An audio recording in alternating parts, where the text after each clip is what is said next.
Horses for the 2026 MMTCI First Leg Kings Cup. Sherbet Fountain has to begin every 4 years in the middle, anytime, anywhere. 4 wide on the outside is Ace of Diamonds.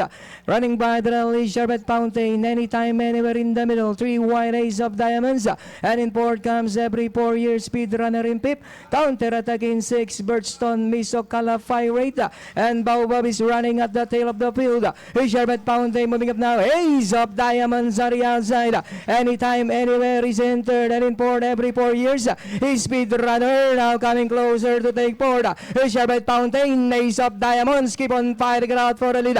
Speed Runner now moving up to take third. Anytime, anywhere. Ace of Diamonds running by the little Sherbet Fountain. Here comes Speed Runner on the outside every 4 years. Anytime, anywhere. And it's still Ace of Diamonds. Sherbet Fountain. Speed Runner now moving up on the outside. Speed Runner takes the lead. Ace of Diamond. Sherbet Fountain every 4 years also moving up. And it's still entry number 1 is Speed Runner by Alain Caneheba. Down on the inside, Sherbet Fountain every 4 years on the outside. But it's still is Speed Runner every 4 years. And finally it's coming to be every 4 years Speed Runner. Then comes 7 Baobab.